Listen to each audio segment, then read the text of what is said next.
નમસ્કાર વિદ્યાર્થી મિત્રો, 8મા ધોરણના વિજ્ઞાન વિષયનું આ પહેલું પ્રકરણ છે.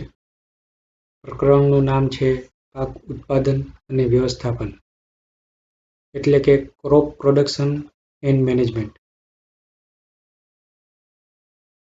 વિજ્ઞાન શીખવાનો પહેલો નિયમ છે કે તમારા મનમાં પ્રશ્નો ઉદ્ભવવા જોઈએ. જો તમારા મનમાં પ્રશ્નો ઉદ્ભવે તો જ તમે વિજ્ઞાનનો સારી રીતે ઉપયોગ કરી શકો અને વિજ્ઞાન સારી રીતે શીખી શકો. હવે સૌથી પહેલો પ્રશ્ન એ છે કે આ પ્રકરણ પાક ઉત્પાદન અને વ્યવસ્થાપન નામનું આ પ્રકરણ વિદ્યાર્થીઓને શા માટે ભણાવવામાં આવે છે? આ પ્રકરણ ભણાવવા પાછળનો ઉદ્દેશ્ય શું છે? તો મિત્રો, તમે જાણતા હશો કે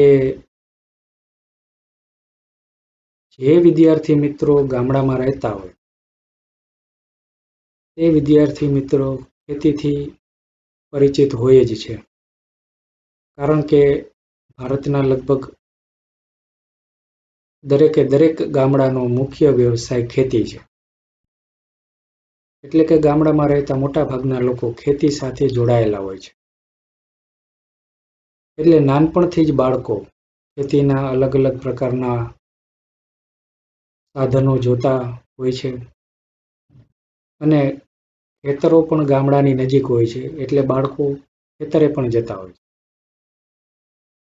એટલે બાળકોને નાનપણથી જ એ દરેક પ્રકારનું જ્ઞાન હોય છે કે જે જ્ઞાન ખેતીમાં વપરાતું હોય છે. ખેતી કરવા માટે જે જ્ઞાન જરૂરી હોય એ જ્ઞાન વિદ્યાર્થી મિત્રોને, ગામડામાં રહેતા વિદ્યાર્થી મિત્રોને પહેલેથી જ હોય છે. હવે આ જે પ્રકરણ મૂકવાનો મુખ્ય હેતુ એ છે કે શહેરમાં રહેતા વિદ્યાર્થીઓને ખેતી વિશે ખબર પડે, કે શહેરમાં રહેતા વિદ્યાર્થીઓ ખેતી શું છે એ જાણી શકે. કારણ કે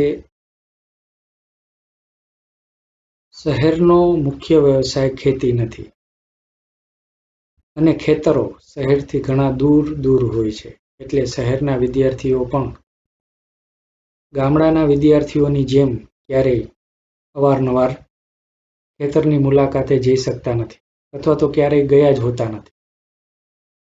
જેના કારણે શહેરના વિદ્યાર્થીઓને ખેતીની પદ્ધતિઓ વિશે, કે ખેતી કઈ રીતે થાય, તેમાં શું વસ્તુ જરૂર પડે, તેનું કોઈ જ્ઞાન હોતું નથી. એટલે વિદ્યાર્થીઓને આ બધું જ્ઞાન આપવા માટે આ પ્રકરણ મૂકવામાં આવ્યું છે. ખાસ કરીને શહેરના વિદ્યાર્થીઓને જ્ઞાન આપવા માટે આ પ્રકરણ મૂકવામાં આવ્યું છે. પ્રકરણની શરૂઆત પહેલી અને બુજો નામના બે કાલ્પનિક પાત્રોથી કરવામાં આવી છે. પહેલી અને બુજો એ આખા પ્રકરણ દરમિયાન અલગ અલગ પ્રકારના પ્રશ્નો પૂછે છે અને અમુક પ્રશ્નોના જવાબ પણ આપે છે. હવે પ્રકરણની શરૂઆતમાં એક વસ્તુ કહેવામાં આવી છે કે બધા સજીવોને ખોરાકની આવશ્યકતા હોય છે. આ વસ્તુ કહેવાનું કારણ એ છે કે ખેતી શા માટે જરૂરી છે એની પૂર્વ ભૂમિકા માટે આ વસ્તુ કહેવામાં આવી છે કે બધા સજીવોને ખોરાકની આવશ્યકતા હોય છે. વનસ્પતિઓએ પોતાનો ખોરાક પોતાની રીતે બનાવી લે, એટલે વનસ્પતિ ખોરાકની બાબતમાં તો આત્મનિર્ભર કહી શકાય. જોકે તેને પોષક દ્રવ્યો તો જમીનમાંથી જ મેળવવા પડે છે, છતાં પણ એ પોતાનો ખોરાક પોતાની રીતે બનાવી શકે. પરંતુ પ્રાણીઓ પોતાનો ખોરાક વનસ્પતિમાંથી અથવા તો બીજા સજીવોમાંથી ગ્રહણ કરે છે. હવે દુનિયાના મોટાભાગના પ્રાણીઓ ખોરાક માટે વનસ્પતિ ઉપર નિર્ભર છે અને આપણે મનુષ્ય ખોરાક માટે અનાજ, શાકભાજી, અલગ અલગ પ્રકારના ફળ આ બધી વસ્તુ ઉપર નિર્ભર છીએ. હવે મનુષ્યને આ બધી વસ્તુઓની જરૂરિયાત હંમેશા રહે છે. એટલે આ બધી વસ્તુઓ જેવી કે અનાજ, કઠોળ, શાકભાજી, ફળ આ બધાનું ઉત્પાદન કરવું જરૂરી છે. અને આ બધી વસ્તુઓનું ઉત્પાદન ખેતી દ્વારા કરવામાં આવે છે. એટલે કે ખેતી એ આખા મનુષ્ય જીવનનો પાયો છે. આખી દુનિયાનો પાયો છે. જો આખી દુનિયામાંથી ખેતી બંધ કરી દેવામાં આવે તો ગણતરીના દિવસોમાં જ આખી દુનિયા સમાપ્ત થઈ જાય. એટલે ખેતી એ બિલકુલ પાયાનો એક વ્યવસાય છે. બીજા ઘણા બધા વ્યવસાય પણ ખેતી ઉપર નિર્ભર છે. જેમ કે કપડાં બનાવવાનો ઉદ્યોગ છે, કપડાં ફેક્ટરીમાં બને, પરંતુ તે બનાવવા માટે જરૂરી કપાસ તો ખેતરમાં જ ઉગાડવામાં આવે છે. એટલે આવા ઘણા બધા બીજા વ્યવસાયો પણ ખેતી ઉપર નિર્ભર છે. એટલે ખેતી એ દરેક વસ્તુનો પાયો છે. સૌથી મોટી જરૂરિયાત આપણને ખોરાકની છે અને એ ખોરાક ઉત્પન્ન કરવા માટે ખેતીની જરૂર પડે છે.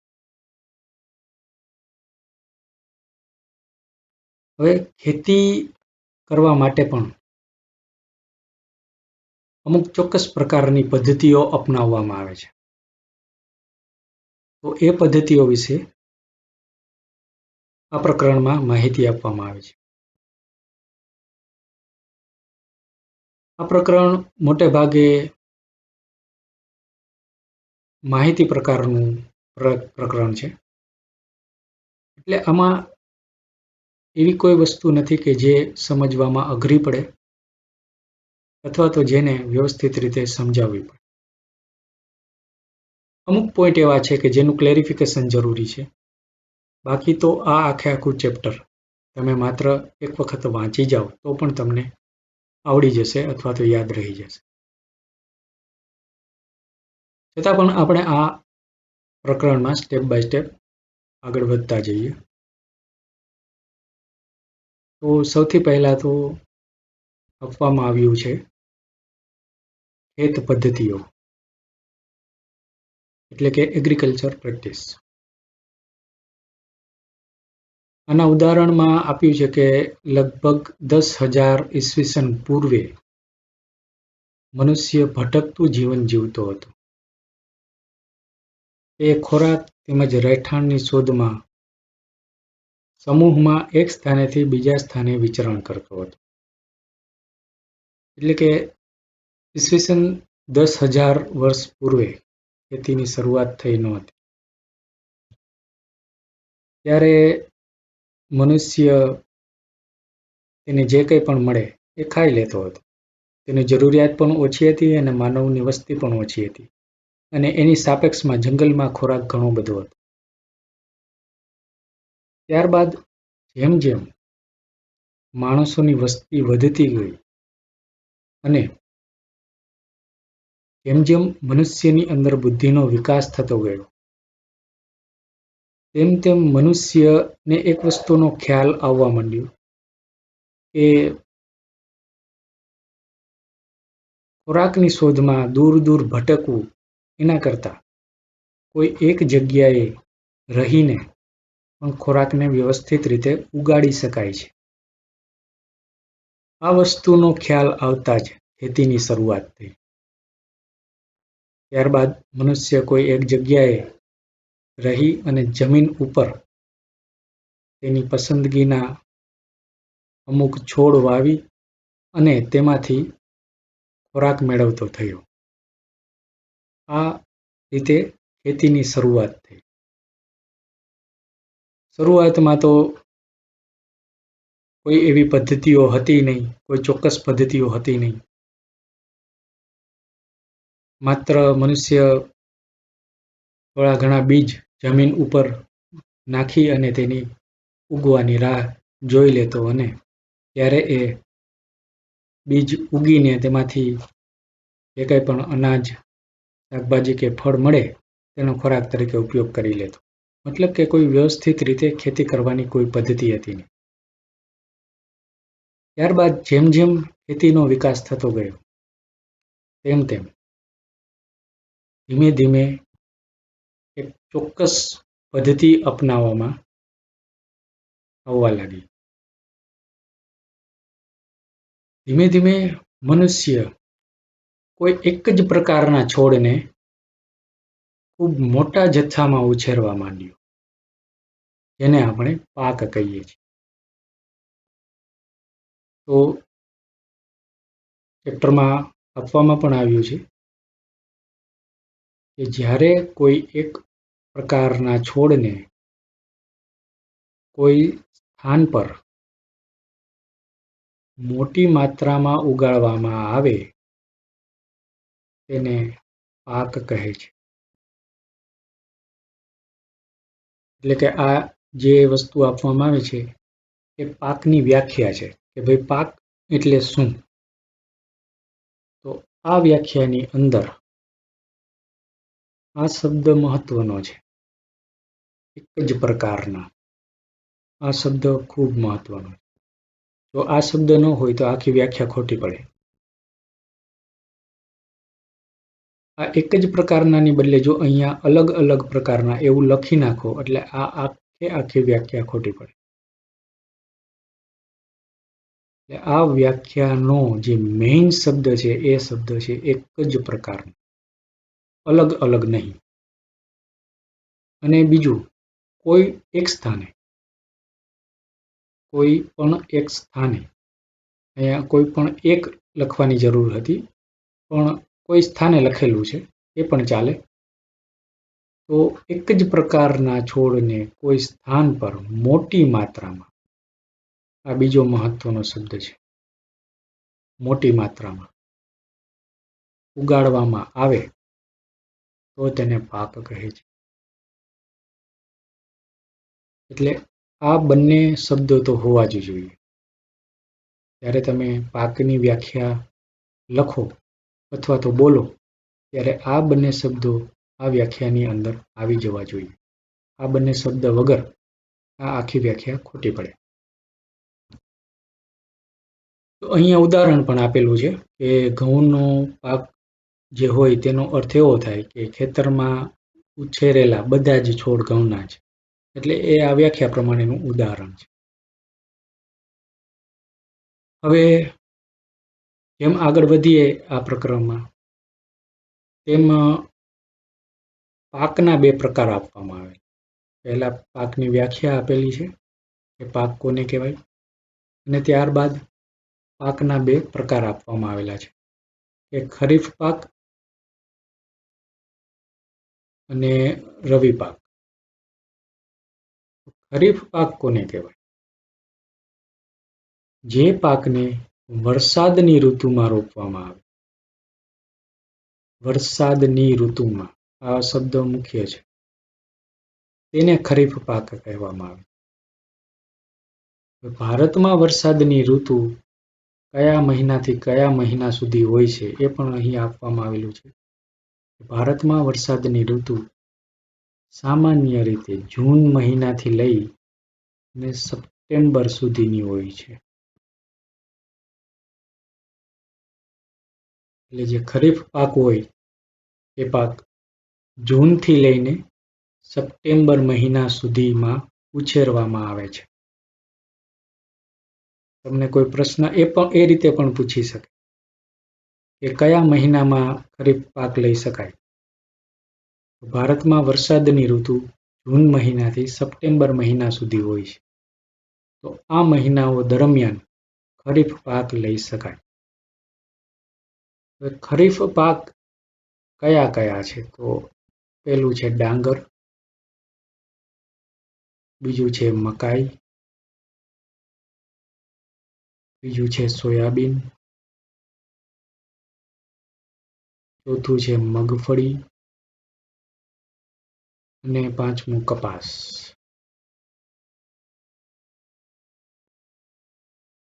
આ બધા પાકને વધારે પાણીની જરૂર પડે, એટલા માટે તેને વર્ષા ઋતુમાં રોપવામાં આવે. અને આ પ્રકારના જે પાક હોય તેને વર્ષા ઋતુમાં જે પ્રકારનું વાતાવરણ હોય એ પ્રકારનું વાતાવરણ જ વધારે માફક આવે છે. એટલે કે ભેજવાળું વાતાવરણ વધારે માફક આવે છે. ભેજવાળા વાતાવરણની અંદર ત્યારે વધારે ઠંડી ન હોય, વધારે ગરમી ન હોય, એ ટાઈપનું વાતાવરણ આ પ્રકારના પાકને માફક આવે છે. એટલા માટે તેને વર્ષા ઋતુમાં ઉછેરવામાં આવે છે. હવે અમુક પાક એવા હોય છે કે જેને આ પ્રકારનું વાતાવરણ માફક આવતું નથી. તો એ પાકને બીજી ઋતુમાં ઉછેરવા જરૂરી છે. હવે જેમ કે ઘઉં જે છે એને ઠંડી ઋતુ માફક આવે છે. ઘઉંનો જે છોડ હોય એ ઠંડી ઋતુમાં ખૂબ સારી રીતે ઉછરી જાય છે. તો એવા પાકને શિયાળામાં રોપવામાં આવે છે. તો જે પાક શિયાળામાં રોપવામાં આવે તે પાકને રવિ પાક કહેવામાં આવે છે. રવિ પાક જે છે એ ઓક્ટોબરથી લઈને માર્ચ સુધીમાં રોપવામાં આવે છે. એટલે કે આ મહિનાઓ દરમિયાન રવિ પાક લેવામાં આવે છે. આ સમય દરમિયાન ઠંડી વધારે હોય છે. એટલે આ પ્રકારના જે કંઈ પણ પાક હોય તેને ઠંડી વધારે માફક આવે છે અને ઠંડીને કારણે જ તે વધારે સારી રીતે ઉછરી શકે છે. આ બધા પાકમાં એક તો ઘઉંનો સમાવેશ થાય છે, બીજું છે ચણા, ત્રીજું છે વટાણા, રાઈ અને અળસી. આ બધા રવિ પાકના ઉદાહરણ છે. તો બે પ્રકારના પાક છે, એક તો ખરીફ પાક અને બીજું છે રવિ પાક. ખરીફ પાક વર્ષા ઋતુમાં ઉછેરવામાં આવે છે અને રવિ પાક શિયાળામાં ઉછેરવામાં. આ સિવાય ઉનાળામાં ઘણી જગ્યાએ કઠોળ અને શાકભાજી ઉગાડવામાં આવે છે. હવે આ બધા જે કંઈ પણ પાક છે એ પાક ઉછેરવા માટે અમુક મૂળભૂત પદ્ધતિઓની જરૂર પડે છે. જેને પાક ઉત્પાદનની મૂળભૂત પદ્ધતિઓ કહેવામાં આવે છે. હવે અહીંયા ખેત પદ્ધતિની વ્યાખ્યા આપવામાં આવી છે કે પાકને ઉછેરવા માટે ખેડૂતને અનેક પ્રવૃત્તિ સમયાંતરે કરવી પડે છે. તમે જોશો કે આ પ્રવૃત્તિ એવા જ પ્રકારની છે કે જેનો ઉપયોગ માળી અથવા તો તમે સુશોભનીય વનસ્પતિને તમારા ઘર આંગણે ઉછેરવા માટે કરો છો. એટલે આમાં ખેત પદ્ધતિની વ્યાખ્યા એ રીતે આપવામાં આવી છે કે ખેડૂતને પાક ઉછેરવા માટે સમયાંતરે જે કંઈ પણ પ્રવૃત્તિ કરવી પડે તેને ખેત પદ્ધતિ કહેવામાં આવે. પાકને ઉછેરવા માટે ખેડૂતને અનેક પ્રવૃત્તિ સમયાંતરે કરવી પડે છે. એ કાર્યને ખેત પદ્ધતિ કહેવામાં આવે. એટલે આ વ્યાખ્યા સીધી રીતે આપવામાં આવી નથી, પરંતુ આ વ્યાખ્યા આ રીતે બનાવી શકાય કે પાકને ઉછેરવા માટે ખેડૂતને અનેક પ્રવૃત્તિઓ સમયાંતરે કરવી પડે છે. એ પ્રવૃત્તિઓને ખેત પદ્ધતિ કહેવામાં આવે. તો ખેત પદ્ધતિઓ કઈ કઈ છે? તો સૌથી પહેલા તો ભૂમિને તૈયાર કરવી, એટલે કે જમીનને તૈયાર કરવી. તમારે કોઈ પણ પાક રોપવો હોય તો પહેલા જમીનને તૈયાર કરવી પડે. તમે સીધો કોઈ પણ પાકના બીજ રોપી ના શકો, કોઈ પણ પાકના બીજને વાવી ના શકો, સૌથી પહેલા તો એને ભૂમિને, જમીનને તૈયાર કરવી. ત્યાર પછી બીજું છે રોપણી, એટલે કે પાકના જે કંઈ પણ બીજ છે એ બીજને તમે જમીનની અંદર એવી રીતે વાવો છો કે જેને કારણે તે ઉગી નીકળે અને તેમાંથી પાક તૈયાર થાય. ત્રીજું છે કુદરતી અને કૃત્રિમ ખાતર આપવું. પાક વ્યવસ્થિત રીતે તૈયાર થાય, પાક તંદુરસ્ત રહે, પાકના છોડ તંદુરસ્ત રહે એટલા માટે તેને પૂરતા પ્રમાણમાં પોષક દ્રવ્યો આપવા જરૂરી છે. કુદરતી અને કૃત્રિમ ખાતર એ પોષક દ્રવ્યો છે કે જે જમીનમાં નાખવામાં આવે છે, જેથી કરીને પાક અને તેના છોડ ખૂબ સારા અને તંદુરસ્ત બની શકે. ચોથું છે સિંચાઈ. કોઈ પણ વનસ્પતિને પાણીની જરૂર પડે છે, કારણ કે પાણી દ્વારા જ એ જમીનમાંથી પોતાના પોષક દ્રવ્યોને ખેંચે છે. અને પાણી દરેક સજીવની જરૂરિયાત છે, એટલા માટે પાણી આપવું જરૂરી છે અને પાણી આપવાની પદ્ધતિને સિંચાઈ કહે છે. નીંદણથી રક્ષણ, એટલે કે પાકની આજુબાજુ જે કંઈ પણ વધારાની વનસ્પતિ ઉગી નીકળી હોય, નાના નાના છોડ અથવા તો ઘાસ ઉગી નીકળ્યું હોય, તેને નીંદણ કહેવામાં આવે છે. એનાથી મુખ્ય પાકને બચાવવો જરૂરી છે. પાકના જે છોડ છે તેને બચાવવા જરૂરી છે. એટલે એ નીંદણથી રક્ષણ પાકને આપવું જરૂરી છે.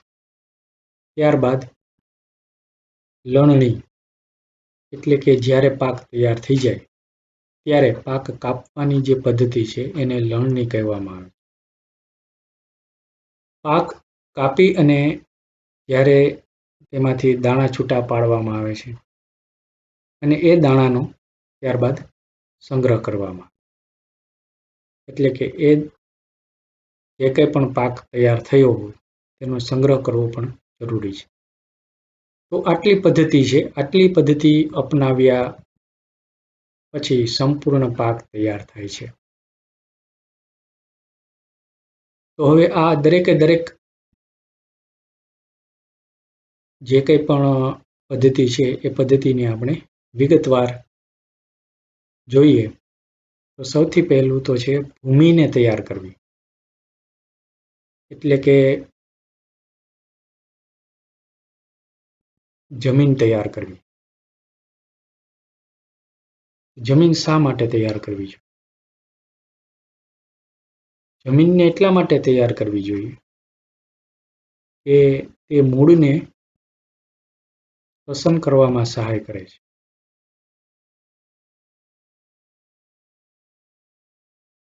શ્વસન કરવામાં સહાય એટલા માટે કરે છે કે જ્યારે માટીને ઉપર નીચે કરવામાં આવે ત્યારે તે પોચી બને છે અને પોચી જે માટી હોય છે એ પોચી માટીની અંદર હવા રહેલી હોય છે. એ પોચી માટીમાંથી હવા આરપાર પસાર થઈ અને મૂળને શ્વસન કરવામાં સહાય કરે છે. બીજી વસ્તુ એ છે કે પોચી માટીમાં અમુક સજીવો રહે છે, જેમ કે અળસિયા. આ અળસિયા અને બીજા અમુક સૂક્ષ્મ જીવો એ પાકને પોષક દ્રવ્યો પૂરા પાડવામાં આડકતરી રીતે મદદ કરે છે. દાખલા તરીકે અળસિયા જે કંઈ પણ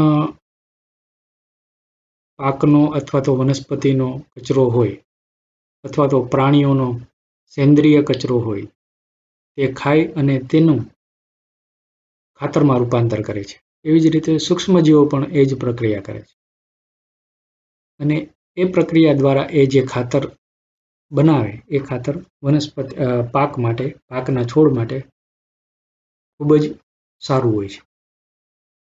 એટલે કે તે પાકના છોડને વધવામાં મદદ કરે છે. એટલે જો માટી પોચી હોય તો તેમાં અળસિયા અને સૂક્ષ્મજીવો વ્યવસ્થિત રીતે તેની વૃદ્ધિ થાય છે અને તે ત્યારબાદ પાકને મદદરૂપ થાય છે. એટલે બીજો મહત્વનો મુદ્દો એ છે. પહેલો મુદ્દો છે શ્વસન, એટલે કે પોચી માટી હોય તો વનસ્પતિના મૂળ એટલે કે પાકના છોડના મૂળ વ્યવસ્થિત રીતે શ્વસન કરી શકે છે. બીજો મહત્વનો મુદ્દો છે કે પોચી માટીમાં અળસિયા અને એવા બીજા સૂક્ષ્મ જીવો કે જે ખેડૂતના મિત્રો છે તેની વૃદ્ધિ થાય છે અને તે જીવી શકે છે.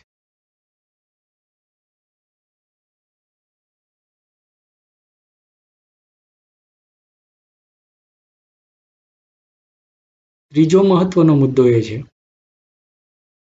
કે જમીન ઉપર નીચે કરવાથી, એટલે જમીન તૈયાર કરતી વખતે જ્યારે જમીનને ઉપર નીચે કરવામાં આવે છે ત્યારે એ ઓછી જમીન, જે નીચેની જમીન પોષક તત્વોવાળી જે જમીન હોય છે તે ઉપરની બાજુ આવી જાય છે. એટલે વનસ્પતિને સહેલાઈથી એ જમીનમાંથી પોષક દ્રવ્યો મળી રહે છે.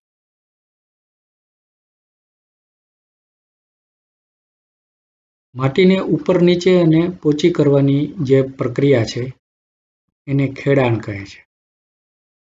એટલે જમીન તૈયાર કરવા માટેની જે પ્રક્રિયા છે તેને ખેડાણ કહે છે, એટલે કે પ્લાવિંગ કહે છે.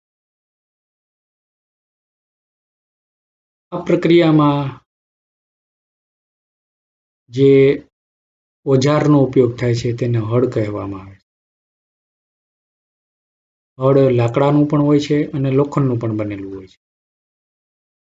હવે હળ ચલાવતા પહેલા જો જમીન સૂકી હોય તો પહેલા જમીનને પાણી આપવાની જરૂર પડે છે કે જેથી કરીને જમીન થોડી નરમ બને અને નરમ જમીન ઉપર હળ સહેલાઈથી ચલાવી શકાય.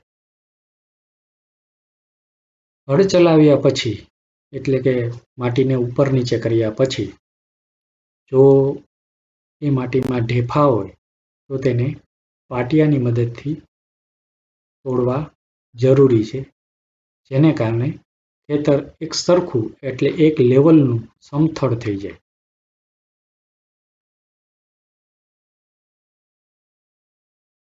હવે જ્યારે જમીન ખેડવાની પ્રક્રિયા ચાલુ હોય ત્યારે ઘણી વખત કુદરતી ખાતર પણ જમીનમાં ઉમેરી દેવામાં આવે. આમ તો ખાતર છોડનો જ્યારે વિકાસ થતો હોય એ જ દરમિયાન જરૂરી હોય છે, પરંતુ ઘણી વખત જમીન ખેડતી વખતે પણ ખાતર ઉમેરી દેવામાં આવે છે, જેથી તે ખૂબ સારી રીતે જમીનની સાથે ભળી જાય છે. એટલે કે કુદરતી ખાતરનું જે સંમિશ્રણ છે એ ભૂમિમાં ખૂબ સારી રીતે થઈ જાય. કુદરતી ખાતર જમીન ખેડતી વખતે ઉમેરવામાં આવે છે. હવે જમીન ખેડવા માટે કયા કયા ઓજારોનો ઉપયોગ થાય છે? તો એમાં સૌથી પહેલું છે હળ, જેને પ્લાવ કહેવામાં આવે છે. લગભગ આ વસ્તુથી બધા પરિચિત જ હોય છે કે હળ જે છે એ એક શાફ્ટનું બનેલું હોય છે. એનો નીચેનો જે ભાગ હોય છે તેને ફાલ કહેવામાં આવે છે. એ લોખંડનો બનેલો હોય છે અને શાફ્ટને જોત, એટલે કે બીમ ઉપર રાખીને જોડવામાં આવે છે અને જે જોત હોય છે તે બંને બળદની ગરદન પર રાખીને તેનો ઉપયોગ કરવામાં આવે છે. તો ખેડવા માટેનું સૌથી પહેલું જે ઓજાર છે તેને હળ કહેવામાં આવે છે. હળનો ઉપયોગ કઈ રીતે કરવો એ પણ લગભગ દરેક વિદ્યાર્થી મિત્રોને ખબર હોય છે. આ બિલકુલ બધી માહિતી છે કે જેને તમે એક વખત રીડ કરવાથી પણ સારી રીતે સમજી શકો છો. બીજું છે ખરપિયો.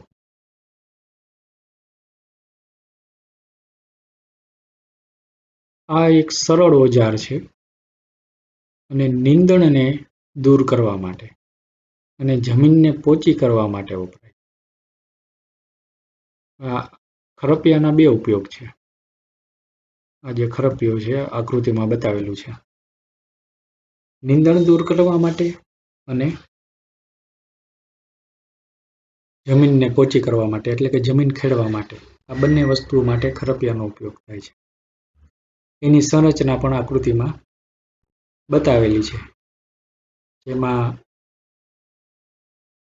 બીમ, ધરી, વળેલી પ્લેટ, હેન્ડલ અને પકડવા માટેનો હાથો. આ બધી વસ્તુ આકૃતિમાં દર્શાવ્યા પ્રમાણેની હોય છે. ત્રીજું ઓજાર છે દાંતી, એટલે કે કલ્ટિવેટર, જે અહીંયા બતાવવામાં આવેલું છે. ટ્રેક્ટર દ્વારા જ્યારે ખેતી કરવાની હોય ત્યારે આ દાંતીનો ઉપયોગ થાય છે. આ દાંતીમાં એક સાથે ઘણા બધા દાંતા હોવાને કારણે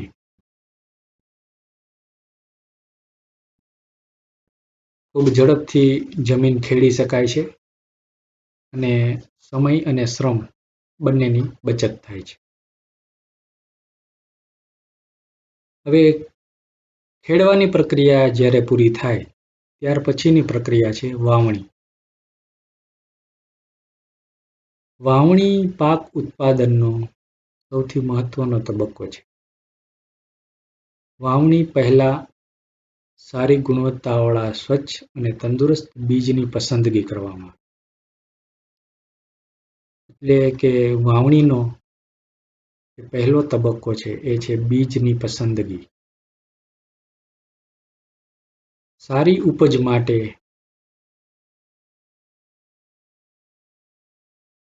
સારા બીજ હોવા જરૂરી છે. સારા બીજને પસંદ કઈ રીતે કરવા, તેના માટેની એક પદ્ધતિ આપવામાં આવેલી છે કે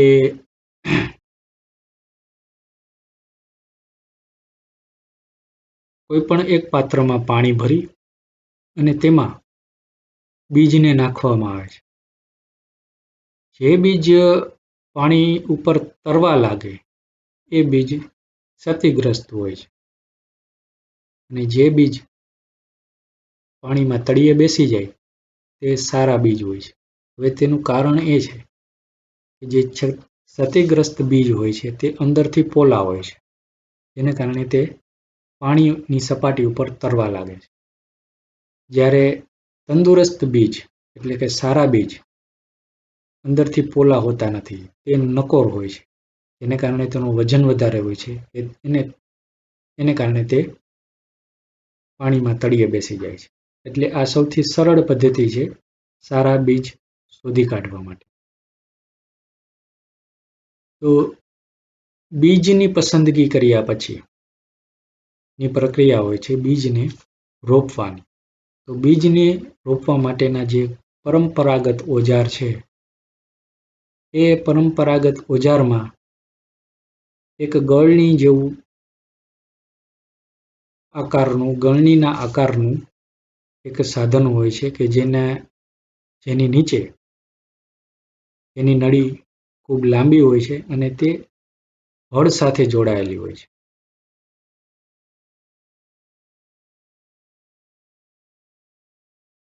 હવે ઉપર ગળણી જેવા આકારમાં બીજ નાખવામાં આવે છે કે જે બીજ સીધા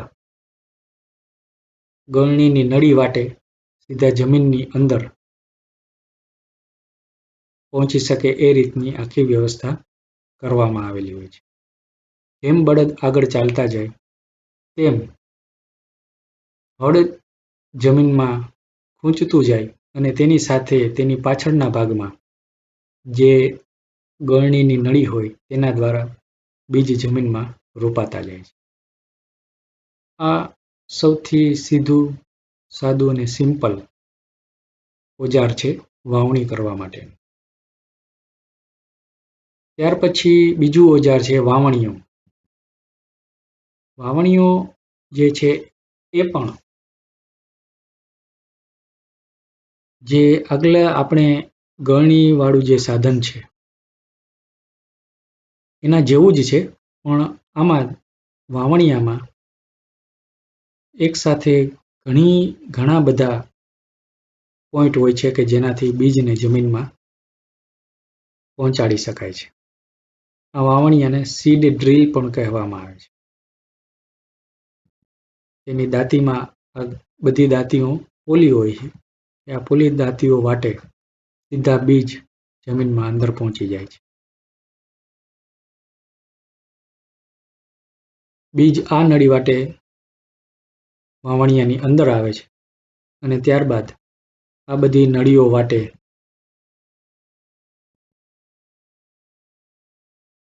એ સીધા જમીન સુધી પહોંચી જાય છે.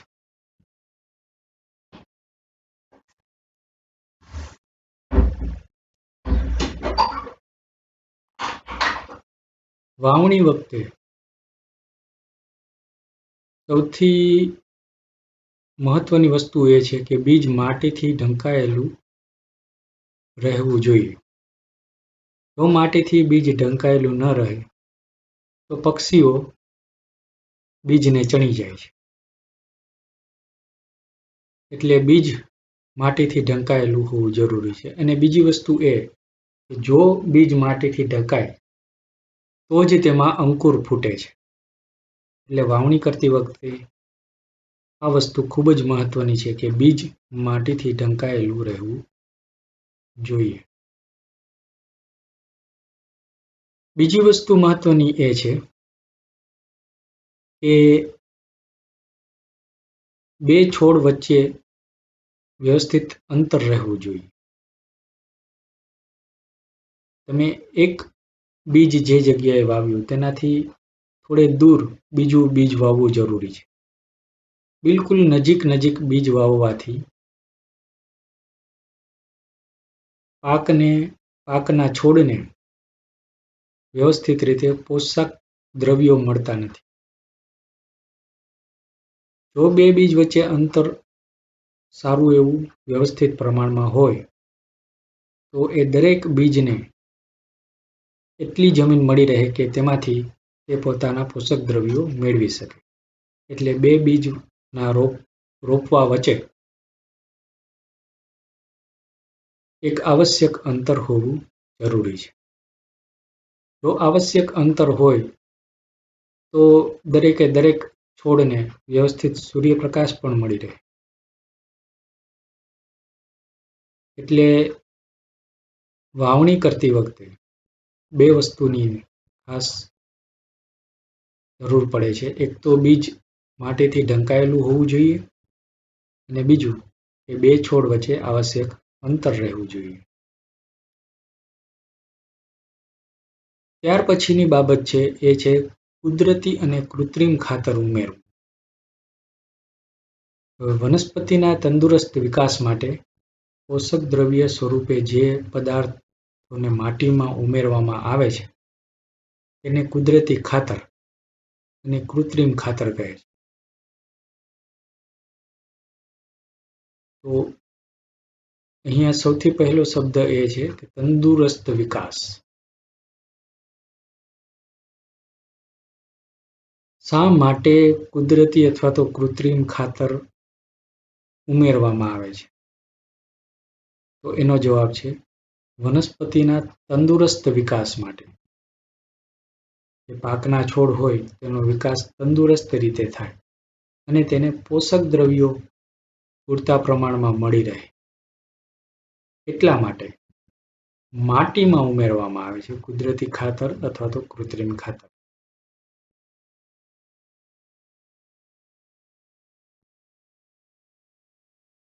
જમીન પાકને ખનિજ દ્રવ્યો આપે છે અને આ ખનિજ દ્રવ્યો હોય તો જ પાકની વૃદ્ધિ થાય છે.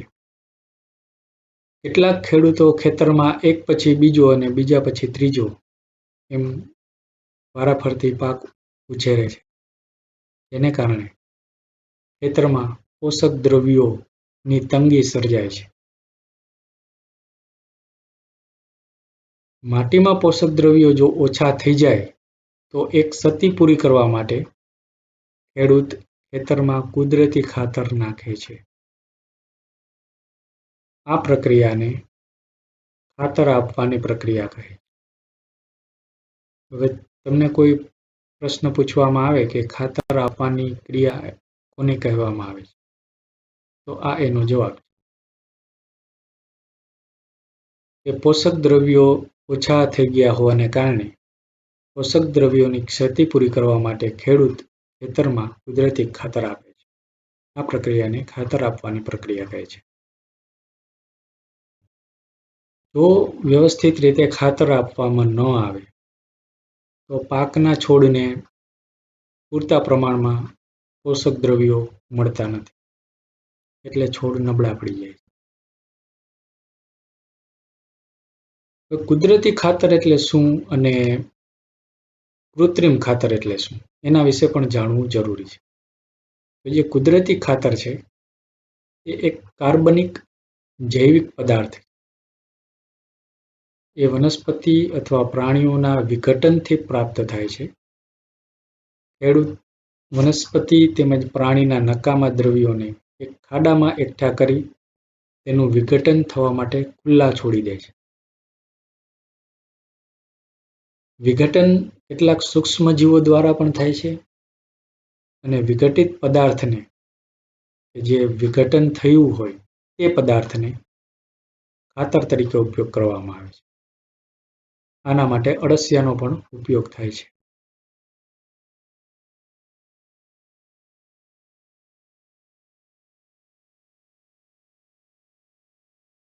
ખાતર શા માટે જરૂરી છે અને ખાતર આપવાથી શું થાય છે, એના માટેનો એક પ્રયોગ પણ અહીંયા બતાવવામાં આવેલો છે. A, B અને C નિશાનીવાળા 3 ગ્લાસ લો. ગ્લાસ એમાં થોડી માટી લઈ તેમાં થોડુંક છાણિયું ખાતર ભેળવો. ગ્લાસ બીમાં સમાન માત્રામાં માટી લઈ તેમાં થોડુંક યુરિયા ઉમેરો અને ગ્લાસ સીમાં થોડીક માટી લઈને કંઈ પણ ઉમેર્યા વગર રહેવા દો. આ ત્રણેય ગ્લાસમાં એક સરખી માત્રામાં પાણી ઉમેરો અને તેમાં બીજને રોપી દો. 7 થી 8 દિવસ પછી વૃદ્ધિનો અભ્યાસ કરો. ત્યારબાદ આ પ્રયોગ કર્યા બાદ ગ્લાસમાં જે છોડ હોય તેની વૃદ્ધિની માત્રા નક્કી કરવાની છે.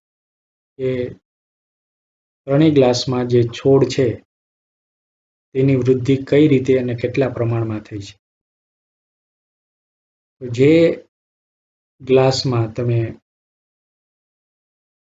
યુરિયા ઉમેરેલું હોય, કેમિકલ અથવા તો કૃત્રિમ ખાતર ઉમેરેલું હોય, તેમાં તમને છોડની વૃદ્ધિ વધારે પ્રમાણમાં દેખાશે. તેના કરતાં ઓછી વૃદ્ધિ ગ્લાસ એમાં એટલે કે છાણિયું ખાતર જેમાં ઉમેરેલું છે તેમાં દેખાશે અને આ બંને કરતાં ઓછી વૃદ્ધિ ગ્લાસ સીમાં દેખાશે કે જેમાં તમે કોઈ પણ પ્રકારનું ખાતર ઉમેરેલું નથી.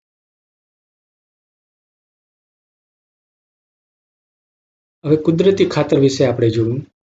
હવે ત્યારબાદ આવે છે કૃત્રિમ ખાતર. કૃત્રિમ ખાતર એ રસાયણો છે. કુદરતી જે ખાતર હતું એ કુદરતી ખાતર એક કાર્બનિક પદાર્થ હતા. કાર્બનિક પદાર્થ. જ્યારે કૃત્રિમ ખાતર છે એ રસાયણો છે. એમાં વિશેષ એટલે કે કુદરતી ખાતર કરતાં વિશેષ પ્રમાણમાં પોષક દ્રવ્યો હોય છે.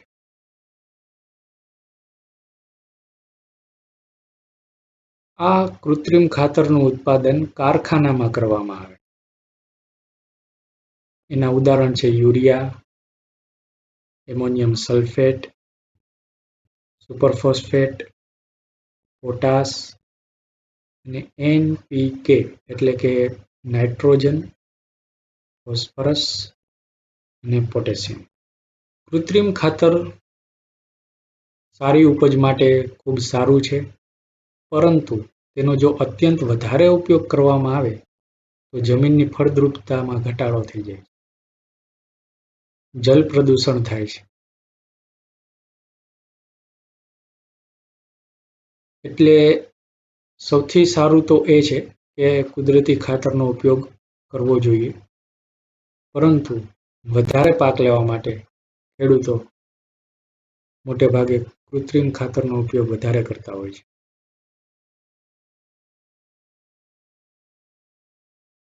જો તમારે કુદરતી ખાતરનો ઉપયોગ કરવો હોય અને કૃત્રિમ ખાતરનો ઉપયોગ ન કરવો હોય અને વધારે પાક લેવો હોય તો વર્ષમાં માત્ર 2 વખત પાક લો અને ત્યારબાદ વચ્ચેના સમયમાં ખેતરને કોઈ પણ પ્રકારના પાક લીધા વગર એમને ખાલી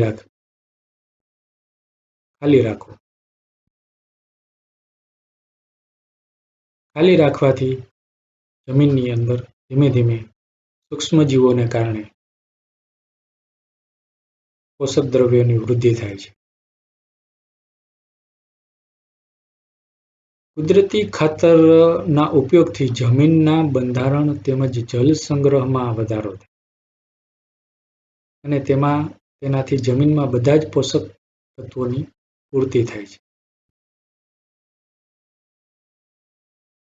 જમીનમાં પોષક દ્રવ્યોની પૂર્તિ માટે અન્ય એક રીત પણ છે કે પાકની ફેરબદલી કરવી. એનું ઉદાહરણ એ છે કે તમે એક ઋતુમાં ઘઉં ઉગાડો અને બીજી ઋતુમાં કઠોળ ઉગાડો તો કઠોળના પાકના મૂળની અંદર જે સિમ્બીકુળની વનસ્પતિ જે છે, જેને કઠોળના પાકની વનસ્પતિ કહેવામાં આવે છે, તેના મૂળની મૂળ કંડિકાઓમાં રાઇઝોબિયમ બેક્ટેરિયા હોય છે. આ બેક્ટેરિયા જમીનમાં નાઇટ્રોજનનું સ્થાપન કરે છે. એટલે આ નાઇટ્રોજન બીજા અનાજના પાક માટે સારું કામ કરે છે. એ સારા પોષક દ્રવ્યો તરીકે ઉપયોગી થાય છે. એટલે જો તમે પહેલા પાક તરીકે કઠોળ વાવો અને ત્યારબાદ ઘઉં ઉગાડો તો કઠોળના પાકને કારણે જમીનમાં ઉત્પન્ન થયેલ નાઇટ્રોજન ઘઉંના પાકને મદદરૂપ થાય છે. હવે અહીંયા કૃત્રિમ ખાતર અને કુદરતી ખાતર વચ્ચેનો તફાવત આપેલો છે. કૃત્રિમ ખાતર છે એ અકાર્બનિક ક્ષાર છે, એ માનવ નિર્મિત છે. કુદરતી ખાતર છે એ પ્રાકૃતિક છે અને તે વિઘટનથી પ્રાપ્ત થાય છે. કૃત્રિમ ખાતર કારખાનામાં બનાવવામાં આવે છે, કુદરતી ખાતર ખેતરમાં બનાવવામાં આવે છે. કૃત્રિમ ખાતરથી જમીનને સેન્દ્રિય પદાર્થો પ્રાપ્ત થતા નથી. કુદરતી ખાતરથી જમીનને ભરપૂર માત્રામાં સેન્દ્રિય પદાર્થો એટલે કે સડતા કાર્બનિક પદાર્થો પ્રાપ્ત થાય છે. કૃત્રિમ ખાતરમાં વનસ્પતિ માટે જરૂરી પોષક દ્રવ્યો જેવા કે નાઇટ્રોજન, ફોસ્ફરસ અને પોટેશિયમ ભરપૂર માત્રામાં હોય છે. કુદરતી ખાતરમાં વનસ્પતિ માટે જરૂરી પોષક દ્રવ્યો તુલનાત્મક રીતે, આ શબ્દ વાપરવો જરૂરી છે, તુલનાત્મક રીતે ઓછી માત્રામાં હોય છે. એટલે કે કુદરતી ખાતરમાં પણ પોષક દ્રવ્યો તો હોય જ છે, પરંતુ એ કૃત્રિમ ખાતર કરતાં ઓછી માત્રામાં. તો આ થયું કૃત્રિમ અને કુદરતી ખાતર વચ્ચેનો ભેદ. હવે કુદરતી ખાતરના ફાયદા. સૌથી પહેલો ફાયદો તો જલ ધારણ ક્ષમતામાં વધારો થાય છે. જમીનમાં પાણીને વધારે સમય તે ટકાવી રાખે છે.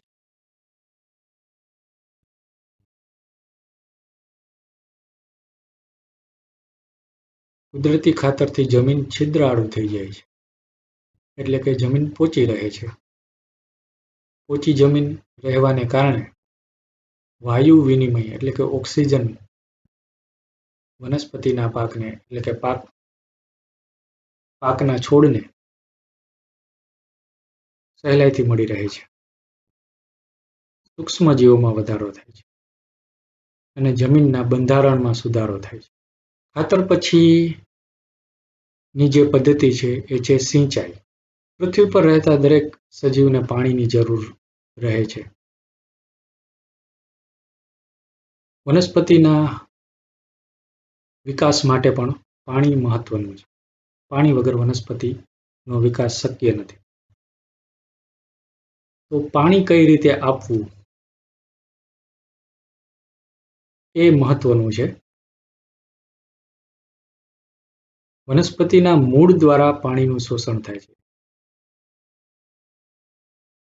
અને તેની સાથે ખનિજો અને ખાતરોનું પણ શોષણ થાય છે.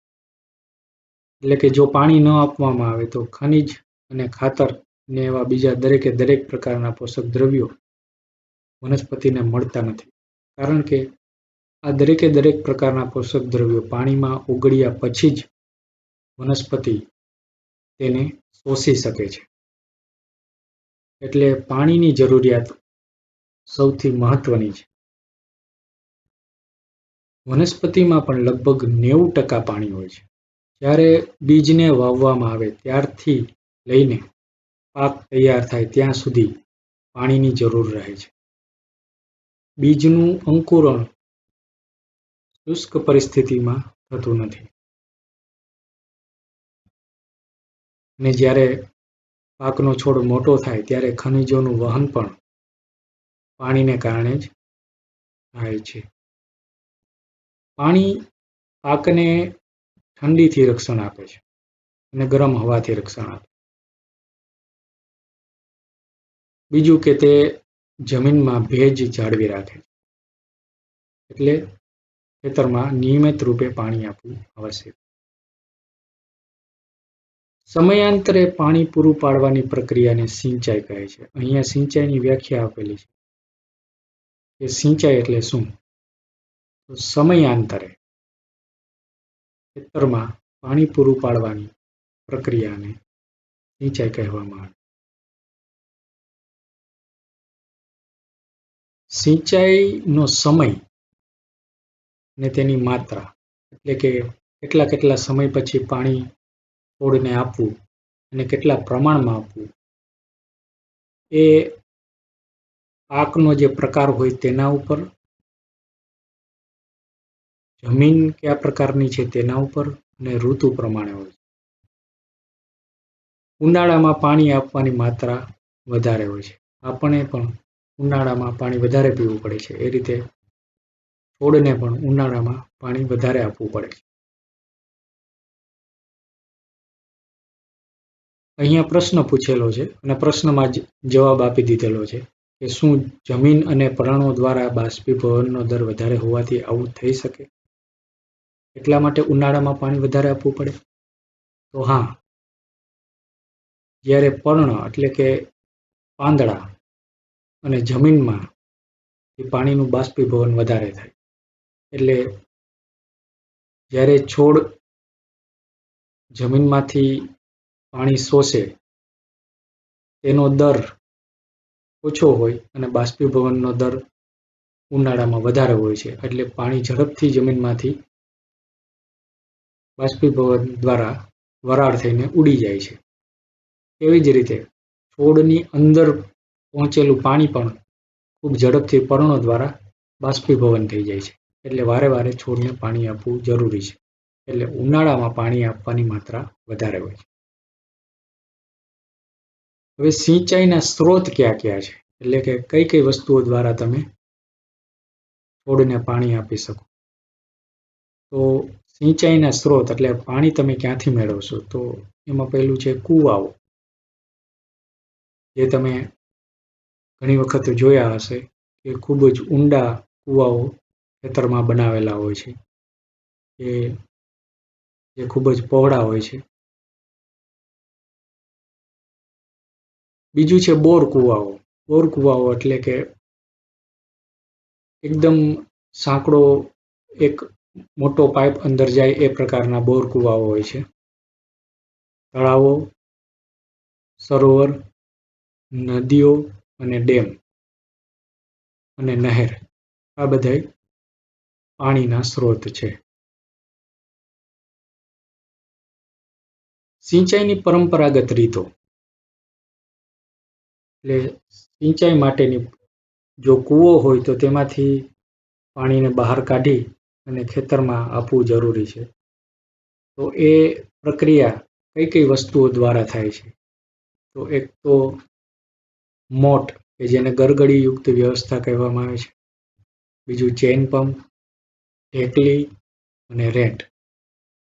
આ પ્રકારની પદ્ધતિઓ દ્વારા કૂવાઓ, સરોવરો, નહેરોમાંથી પાણીને ખેતરમાં લઈ જવામાં આવે છે.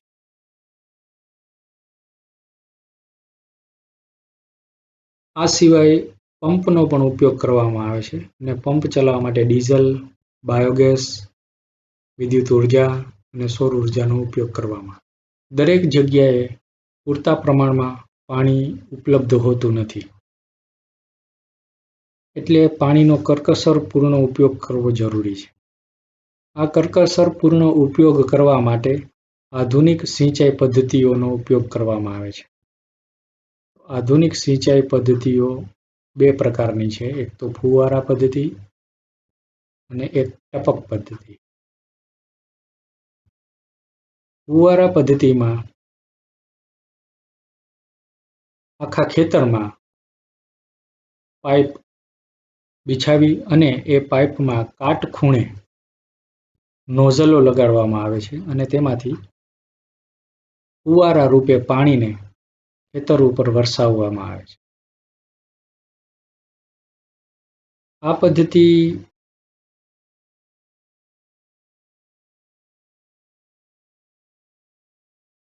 અસમતલ ભૂમિ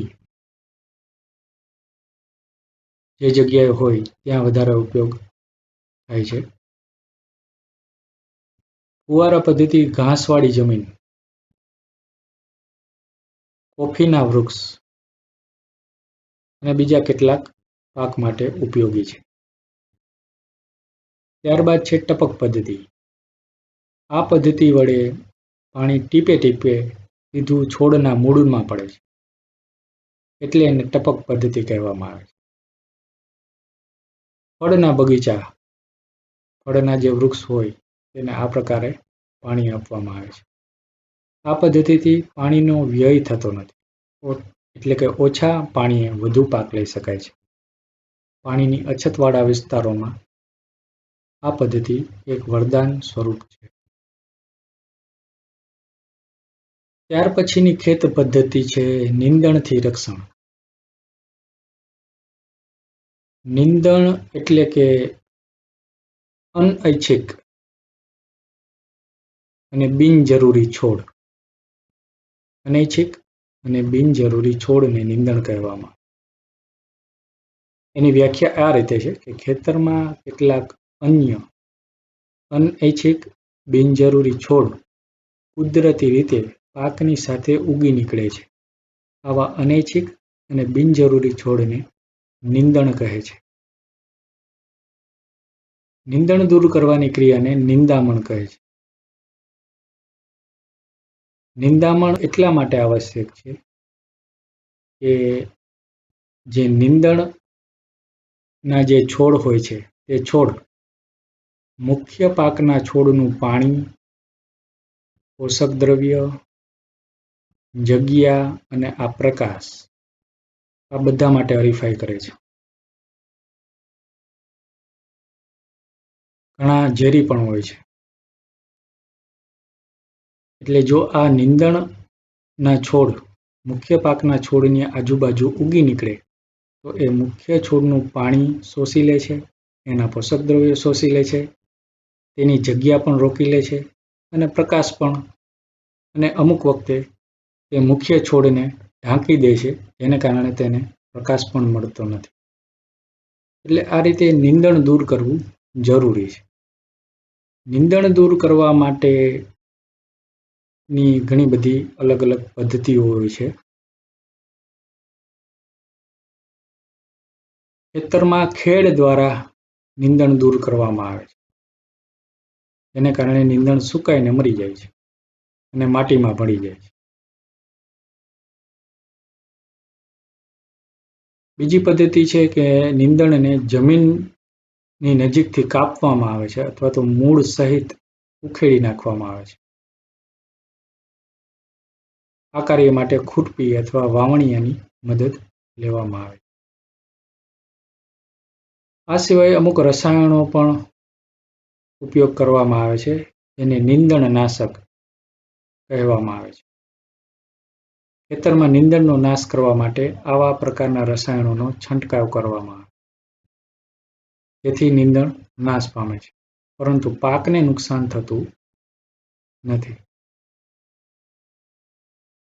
આવા નીંદણનાશક રસાયણને પાણીમાં અમુક ચોક્કસ માત્રામાં ભેળવી અને સ્પ્રેની મદદથી ખેતરમાં તેનો છંટકાવ કરવામાં આવે, જે અહીંયા આકૃતિમાં બતાવવામાં આવ્યું છે. અહીંયા પ્રશ્ન એ પૂછવામાં આવ્યો છે કે શું નીંદણનાશકની અસર તેનો છંટકાવ કરનાર વ્યક્તિ પર થાય છે? હા, આના માટે સાવચેતી રાખવી જરૂરી છે.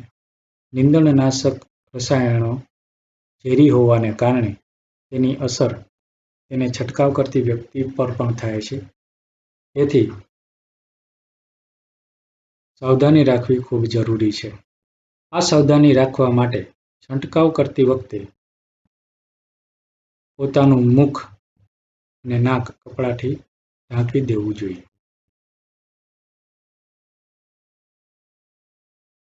ત્યારબાદની ખેત પદ્ધતિ છે લણણી. પાકની લણણી એક અગત્યનું કામ છે. જ્યારે પાક પૂર્ણ પરિપક્વ થઈ જાય ત્યારે તેને કાપવાની ક્રિયાને લણણી કહે છે. આ લણણીની વ્યાખ્યા છે કે પાક પૂર્ણ પરિપક્વ થઈ જાય ત્યારે તેને કાપવાની ક્રિયાને લણણી કહે છે. લણણી દરમિયાન કાં તો છોડને ખેંચીને ઉખેડી લેવાય છે અથવા તેને જમીનથી નજીકના અંતરેથી કાપી લેવામાં આવે છે.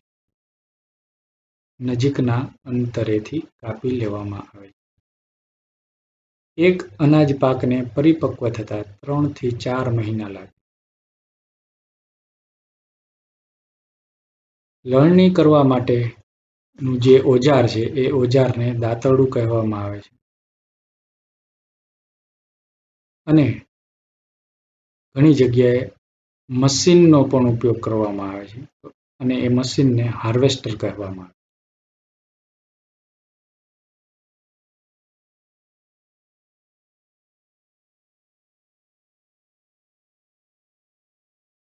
કાપવામાં આવેલા પાકમાંથી બીજ અથવા દાણાઓને ભૂસામાંથી અલગ કરવાના હોય છે.